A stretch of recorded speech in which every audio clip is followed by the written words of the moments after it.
ಹೇಳಿದ್ದೀನಿ. ನಾಳೆ ನಾನು ಏನು ಸಮಯ ಕೊಟ್ಟಿದ್ದೆ, ರೈತರ ಜೊತೆಯಲ್ಲೇ ಕೂತು ಚರ್ಚೆ ಮಾಡೋಕ್ಕೆ ಹೋಗ್ತೀನಿ. ಬಂದರೆ ಅವರು ಬರ್ಬೋದು. ಹೇಳಿದ್ದೀನಿ, ರಿಕ್ವೆಸ್ಟ್ ಮಾಡಿದ್ದೀನಿ. ಬಂದರೆ ಒಳ್ಳೆಯದು. ಇದು ಸ್ಮೂತಾಗಿ ಆಗಬೇಕು. ನಿನ್ನೆಯಿಂದ ಕೆಲವರು ಒಂದು 15-20 ಜನ ಕೂರಿಸಿದ್ದಾರೆ. ಈಗ ಅವರು ಒಂದು ಕಡೆ ನಮಗೆ ಭೂಮಿ ನಾವು ಕೊಡ್ಲಿಕ್ಕೆ ತಯಾರಾಗಿದ್ದೇವೆ ಅಂತೇಳಿ ಅವರೊಂದು 20 ಜನ ಈಗೇನು ನೆನ್ನೆ ರಾತ್ರಿಯಿಂದ ಟೆಂಟ್ ಹಾಕೊಂಡವ್ರಿಗೆ ಅದ್ರ ಎದುರುಗಡೆನೆ. ಅದು ನನಗೆ ಗೊತ್ತಾಗ್ತದೆಲ್ಲ, ಅರ್ಥ ಆಗ್ತದೆ. ಇನ್ನು ಯಾವ ಕಾರಣಕ್ಕೋಸ್ಕರ ಇವೆಲ್ಲ ಒಳಗಡೆ ನಡೀತಿದೆ, ಅದರ ಬ್ಯಾಕ್ಗ್ರೌಂಡ್ ಏನು ಎಲ್ಲ ನಾನು ಅರ್ಥ ಮಾಡ್ಕೊಂಡಿದ್ದೀನಿ. ಇಲ್ಲಿ ನನ್ನ ಪ್ರಶ್ನೆ, ಇಲ್ಲಿ ಶಿವಕುಮಾರ್ ಅವರ ಈ ರಾಜ್ಯದ ಮುಖ್ಯಮಂತ್ರಿಗಳ ವಿರುದ್ಧ ನನ್ನ ಹೋರಾಟ ಅಲ್ಲ ಇದು. ಇಲ್ಲಿ ರೈತರು ಒಂದು ಬಾರಿ ನನ್ನ ಹತ್ರ ಬಂದು ರಿಕ್ವೆಸ್ಟ್ ಏನು ಮಾಡಿದ್ರು, ಈಗ ಒಂದು 7 ತಿಂಗಳಿದ್ದೆ. ಅದರ ಆಧಾರದ ಮೇಲೆ ರೈತರು ನಾವು ಭೂಮಿ ಕೊಡಲಿಕ್ಕೆ ತಯಾರಾಗಿಲ್ಲ ಅನ್ನೋದು ಮೆಜಾರಿಟಿ ಒಪಿನಿಯನ್ ಏನಿದೆ.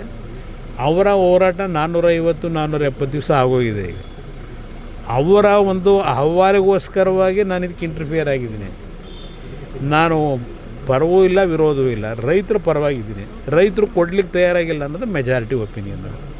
ಅದರಿಂದ ಇದರಲ್ಲಿ ಪ್ರತಿಷ್ಠೆ ಇಲ್ಲ ಅನ್ನೋದು ನಾನು ಪದೇ ಪದೇ ಹೇಳ್ತಾ ಇದ್ದೀನಿ.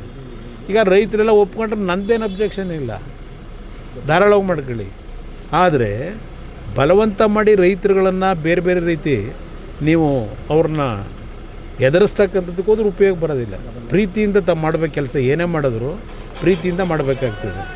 ವಿರೋಧ ಇದ್ದಾಗ ಯಾತಕ್ಕೆ ಆಟ, ಇದು ನನ್ನ ಪ್ರಶ್ನೆ. ಈ ನಡುವೆ ಬಾಲಕೃಷ್ಣ ಅವರು ಬೈರ್ಮಂಗಲಕ್ಕೆ ಬಂದರೆ ಲಾ ಆ್ಯಂಡ್ ಆರ್ಡರ್ ಪ್ರಾಬ್ಲಮ್ ಆಗುತ್ತೆ, ವಿಧಾನಸೌಧದಲ್ಲಿ ಮಾತಾಡಿದ್ರೆ ಏನು ತಪ್ಪು? ನೋಡಿ, ಅದು ಆಗಿದ್ರೆ ಎಲ್ಲ ರೈತರನ್ನೆಲ್ಲ ಅಲ್ಲಿಗೆ ಕರೆಸ್ಕೊಳ್ಳಿ. ಈಗ ನಾನು ಈ ರಾಜ್ಯದಲ್ಲಿ 2006-7 ಇದು ಹೇಳ್ತಾರಲ್ಲ, ಆ ಸಂದರ್ಭದಲ್ಲಿ 3 ಮೀಟಿಂಗ್ನ ಕೃಷ್ಣ ಕಚೇರಿನಲ್ಲಿ ಆ ರೈತರುಗಳು ಯಾರು ವಿರೋಧ ಮಾಡ್ತಾ ಇದ್ದಾರೆ ಅಂತಕ್ಕಂಥದ್ದು ಒಂದು ಆ ಟೈಮ್ನಲ್ಲಿ ನಡೀತಾ ಇತ್ತು.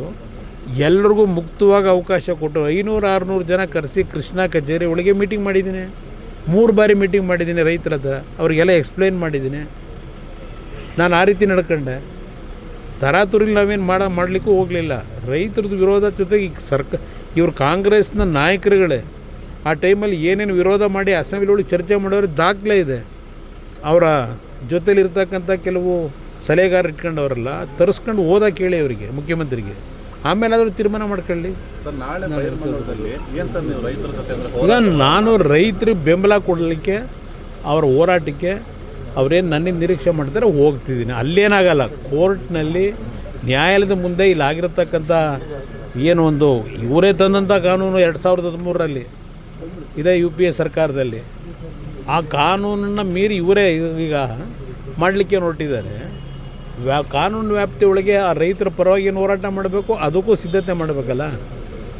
ಇಲ್ಲಿ ಸಾಂಕೇತಿಕವಾಗಿ ಧರಣಿ ಮಾಡ್ಕೊಂಡು ಏನು ಕೂತಿದ್ದಾರೆ 470 ದಿವಸದಿಂದ, ಒಂದು ಅವರಿಗೆ ಬೆಂಬಲ ಕೊಡ್ಲಿಕ್ಕೆ ಹೋಗ್ತಿದ್ದೀನಿ ಅಷ್ಟೇ.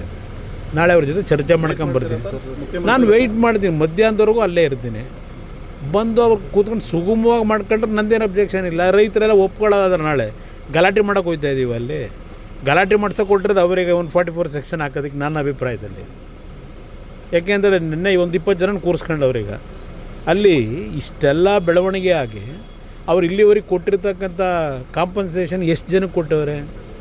19 ಕೋಟಿ ಕೊಟ್ಟಿದ್ದೀವಿ ಅಂತ ಹೇಳ್ತಾರೆ. 20,000 ಕೋಟಿ ಪ್ರಾಜೆಕ್ಟಿಗೆ ಇನ್ನೂ 19 ಕೋಟಿ ಎಷ್ಟು ದಿವಸದಿಂದ ಬಲವಂತವಾಗಿ ಕೊಟ್ಕೊಂಡು ಹೊರಟವ್ರೆ. ಕೆಲವು ಪಾಪ ಕೊಟ್ಟಿರ್ಬೋದು, ಇಲ್ಲ ಅಂತ ಹೇಳಲ್ಲ. ಯಾಕೆ ಅಂದರೆ ಅಲ್ಲಿ ಕೊನೆ ಹಂತದಲ್ಲಿ ಕೆಲವು ಹಳ್ಳಿನಲ್ಲಿ ಎಷ್ಟೇ ಏನೇ ಆದರೂ ಬೆಳೆ ಬೆಳೀಲಿಕ್ಕೆ ಸಾಧ್ಯ ಇಲ್ಲ ಅನ್ನೋದು ಗೊತ್ತು ನನಗೆ. ಅದು ಸಣ್ಣ ಪ್ರಮಾಣದಲ್ಲಿದೆ, ಅಂಥವ್ರು ಕೊಟ್ಕೊಂಡಿರ್ಬೋದು, ನಾನು ಇಲ್ಲ ಅಂತ ಹೇಳಲ್ಲ. ಯಾಕೆಂದರೆ ಅವ್ರಿಗೆ ಯಾವುದೂ ಬೆಳೆ ಬೆಳೀಲಿಕ್ಕೂ ಆಗೋದಿಲ್ಲ. ಒಂದು 20 ವರ್ಷದೆಲ್ಲ ನೀರು ಹರಿತದಲ್ಲಿ ಅಲ್ಲಿ ರೊಚ್ಚಿನ ಒಂದು ಇದು ಬೆಳೆದಿರ್ತಕ್ಕಂಥ ಇನ್ನಲ್ಲಿ ಆಗೋದಿಲ್ಲ ಅನ್ನೋದು ಗೊತ್ತು. ಹಾಗಂತೇಳಿ ಎಲ್ಲರ ಮೇಲೂ ಗದಾಪ್ರಾಯ ಮಾಡೋದ್ರಾಗುತ್ತಾ? ಜನ ಒಪ್ಕೊಂಡು ಕೊಟ್ಟರೆ ನಂದೇನು ಅಬ್ಜೆಕ್ಷನು? ಪ್ರೋಗ್ರಾಮ್ ಮಾಡಿ ನಾನೊಬ್ಬ ರಾಜ್ಯದ ಮುಖ್ಯಮಂತ್ರಿಯಾಗಿ ಕೆಲಸ ಮಾಡೋದವನಿಗೆ ಇಲ್ಲಿ ರಾಜಕೀಯಕ್ಕೋಸ್ಕರವಾಗಿ ಅಭಿವೃದ್ಧಿ ತಡಿಬೇಕು ಅಂತ ಹೇಳ್ತೀನ? ಬೆಂಗಳೂರು ನಗರದಲ್ಲಿ ಇಷ್ಟೆಲ್ಲ ಅನಾಹುತಗಳಾಗ್ತಾಯಿದೆ. ಇಷ್ಟೆಲ್ಲ ಇದ್ದು ಇಲ್ಲಿ ನೀವು ಸರಿಪಡಿಸ್ಲಿಕ್ಕೆ ಹೋಗಿದೆ, ಮತ್ತು ಇನ್ನೊಂದು ನಗರ ಸೃಷ್ಟಿ ಮಾಡ್ತೀವಿ ಅಂತ ಹೋದರೆ ನಗಲ್ವ ಯಾರಾದ್ರೂ ಇದೇ ಇರುತ್ತೆ. ಇಲ್ಲಿ ಅದು ಎಂಥದ್ದು ವಾಚ್ ಅಂತ ಹೇಳಿದ್ರು 80 ಲಕ್ಷ ಅಂತ ಯಾರೋ ನೆನ್ನೆ ಹೇಳ್ಕೊಂಡವ್ರೆ. ಇದು ಸ್ವಲ್ಪ ಒಂಚೂರು ನೋಡಿ ಯಾವ ವಾಚು ಅಂತೇಳಿ, ಏನೋ 75 ಲಕ್ಷದ್ದು 80 ಲಕ್ಷದ್ದು ಅಂತ. ಇಲ್ಲಿ ಅಂಬೇಡ್ಕರ್ ಅವರ ಚಿತ್ರ ಇರತಕ್ಕಂಥ ವಾಚ್ ಇದು, HMT ವಾಚ್.